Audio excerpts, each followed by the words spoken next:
La défense c'est facile, attaquer c'est beaucoup plus difficile que défendre au rugby. Tu l'as déjà entendu cette phrase? Quand tu commences une saison, il y a les entraîneurs qui misent tout sur l'attaque. Et ils te disent, l'important c'est de mettre plus de points que l'adversaire. Ils ont raison, c'est vrai. Si tu prends 50 points mais que t'en mets 51, t'as gagné le match. Normal quoi. Mais encore faut-il réussir quand on a plein la musette à mettre plus de points que l'adversaire. Il y en a d'autres, c'est les entraîneurs DD. Eux, c'est défense et discipline. Ils ont aussi raison. Si t'as pas de défense et discipline, les 2D, tu gagnes pas les matchs. T'envoies la balle loin devant et tu vas défendre chez l'adversaire. Fort de préférence. Et il y a la dernière famille, ceux qui travaillent les deux en même temps. C'est propre à chaque entraîneur et c'est pas le sujet. Dans cette vidéo, c'est la défense de l'équipe de France. Tu l'as toujours en tête, ce grand chelem 2022 durant lequel on a été implacable en défense. Ça fait flipper quand même, non? Tu joues une équipe qui est capable de subir des grosses séquences. Non seulement tu as du mal à la désorganiser, mais en plus ils réussissent souvent à récupérer le ballon. La France, c'est l'équipe qui a eu le plus de turnover durant le tournoi 2022. 34 plaquages offensifs, monsieur, 34 secondes.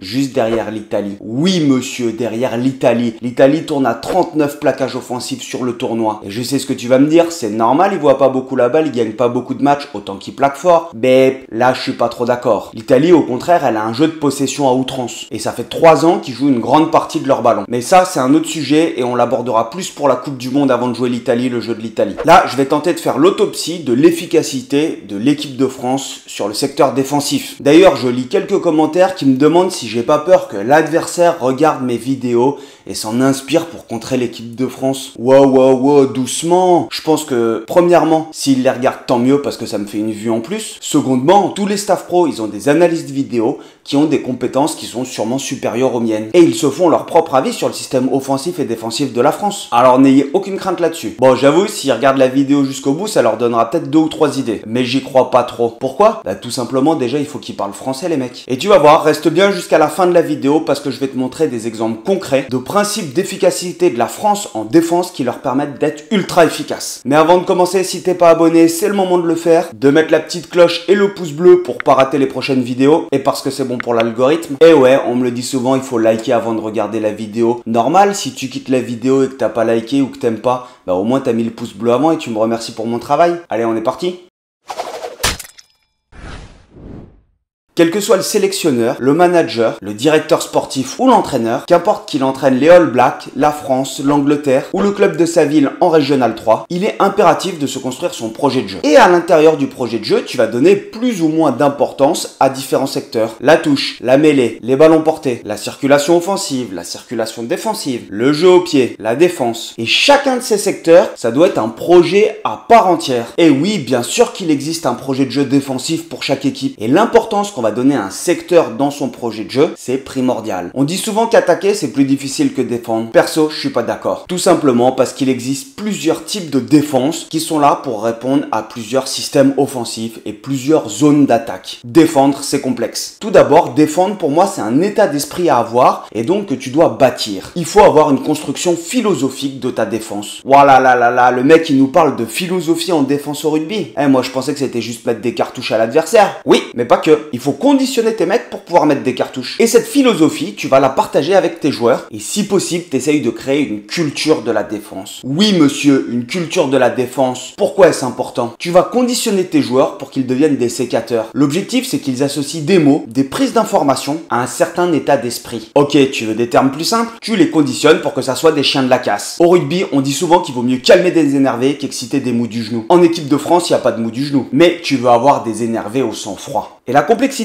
ça va être d'avoir ces énervés qui vont réfléchir comme un seul homme. Ça va être le chaos autour d'eux avec des impacts ultra violents. Et là, il faut que tu aies 15 hommes et une seule action. Tu as toujours quelque chose à faire et ce que tu souhaites, c'est d'avoir tes joueurs qui vont réagir en même temps. Alors dans cette construction philosophique, tu vas avoir différents volets. Et un des plus importants à mes yeux pour conditionner tes joueurs, c'est l'importance du choix des mots. Et oui, après la construction philosophique, ça va avec, on va passer sur le volet sémantique. Les mots que tu choisis et la façon de les employer peuvent te permettre de susciter des émotions et des réactions différentes. Tu vois pas de quoi je te parle? Je vais te donner un exemple concret. Si tu dis à tes joueurs, arrêtez de commettre des fautes stupides et ne perdez pas ce match crucial. Les termes que tu utilises, ils peuvent générer une appréhension et un sentiment de pression chez les joueurs. Si tu leur dis, concentrez-vous sur l'exécution de notre plan de jeu avec précision, jouez ensemble et nous allons gagner le match, tu forces les joueurs à adopter une approche proactive, confiante et axée sur la réussite. Dans le sport, le choix des mots par les entraîneurs, les coéquipiers et les médias, et oui, aussi les médias, peut avoir un impact significatif significative sur la concentration, la motivation et la mentalité des athlètes. On va revenir sur le rugby et sur la défense, en quoi ces mots sont importants. Il existe évidemment différents systèmes défensifs en fonction des zones du terrain, de la vitesse de libération, du nombre d'attaquants et du nombre de défenseurs. Par exemple, sur un franchissement adverse, tu dois adapter la conduite de tes joueurs. Les objectifs prioritaires quand un joueur franchit, ça va être d'arrêter la progression de ce joueur, tu t'en doutes. Mais pas que, il faut essayer aussi de le couper de ses soutiens offensifs. Là-dessus, tu vas mettre des principes d'action qui sont propres à ces situations. Déjà, chacun de tes joueurs doit être capable de reconnaître la situation. Ok, on s'est fait franchir,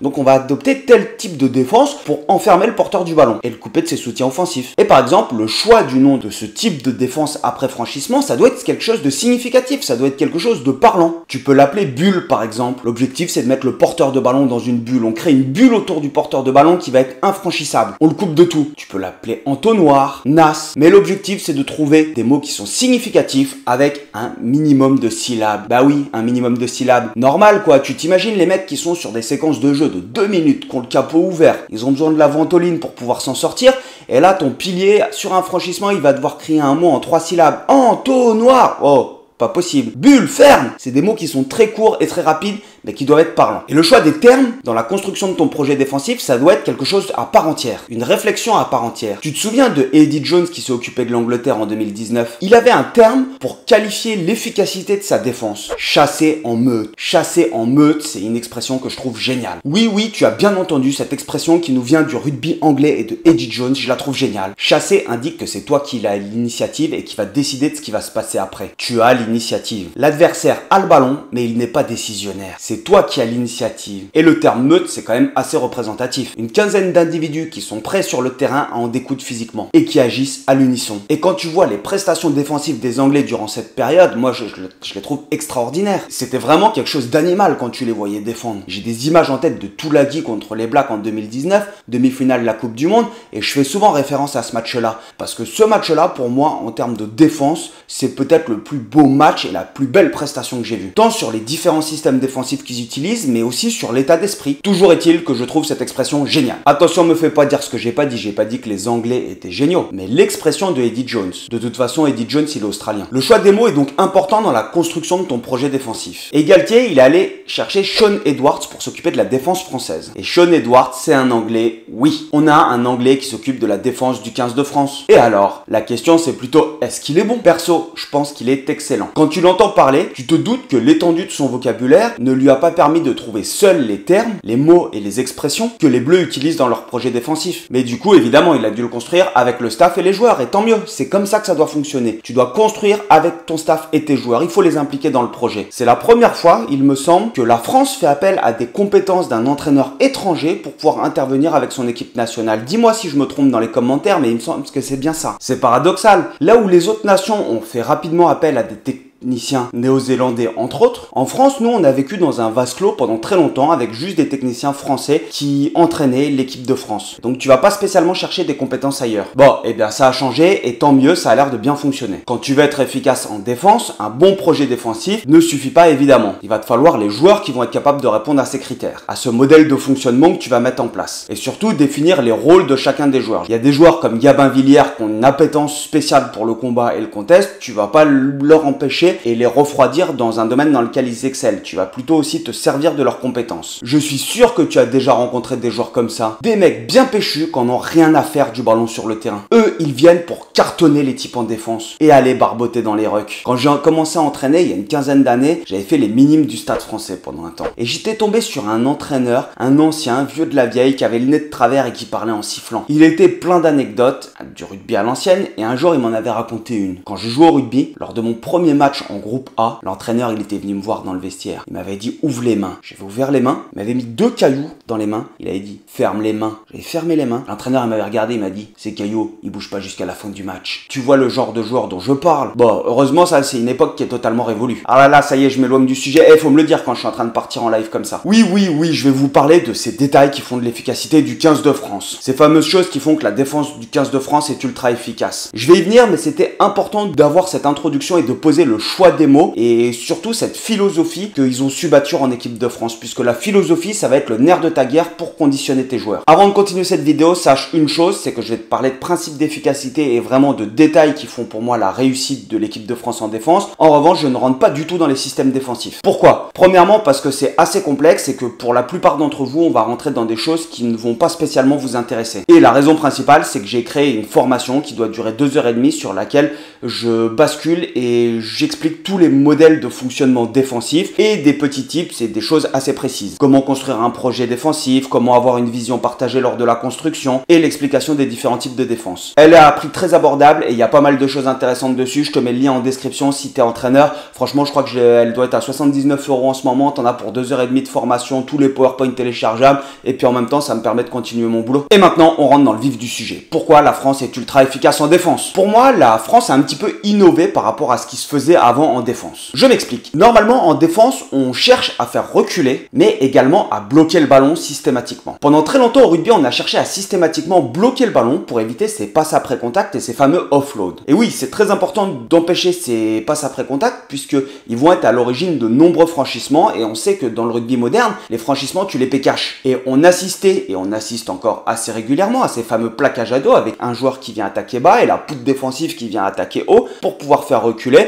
et en même temps bloquer le ballon. Évidemment, essaye d'avancer avec un mec qui va être positionné comme ça, tout droit comme un bâton, comme une poutre, et qui va essayer, qui fait 150 kg et qui va essayer de te repousser chez toi. Si tu arrives à le faire bouger, lui, ça va être compliqué avec un autre mec qui te tient les jambes. Bon, et bien les plaquages à deux, c'était monnaie courante, quasiment automatisée. Attention, te méprends pas, bien sûr que ça existe toujours. En revanche, j'ai l'impression que l'essence même des Bleus a un petit peu changé. En fonction des zones du terrain, l'objectif n'est pas immédiatement de bloquer le ballon en haut et d'empêcher ses passes après contact, mais plutôt de faire reculer l'adversaire. Pas spécialement par la force en venant impacter en haut, mais en te rushant très fort et en gagnant le terrain sur la montée défensive. Tu vois les plaquages dont je parle, ces fameux plaquages chevilles où tu as un mec qui vient te rusher, qui va gagner énormément de terrain et qui va venir te faire t'attaquer très très bas au niveau des chevilles. Et bien tout simplement, toi tu vas gagner du terrain sur la montée défensive, lui il va en gagner en tombant dans ton camp. Mais tu stoppes la progression adverse. Et j'ai vraiment cette impression qu'il y a la volonté de te rusher et de t'amener au sol très rapidement. Attention, pas dans n'importe quelle zone et à n'importe quel moment. Quand tu joues face à une structure offensive qui est bien réglée en face, si tu joues contre l'Irlande qui sont avec leur bloc 10, leur joueur dans le dos et les mecs qui sont dans des rails derrière qui arrivent à toute vitesse, waouh, attention, là tu viens pas te jeter en kamikaze pour faire tomber, tu sais que sinon ça va aller trop vite. Mais dès qu'il y a un petit peu plus d'espace et que ta défense est organisée, tu amènes le porteur du ballon au sol très rapidement et tu contestes. Et pour le moment, tu te dis, ouais, jusque là en fait,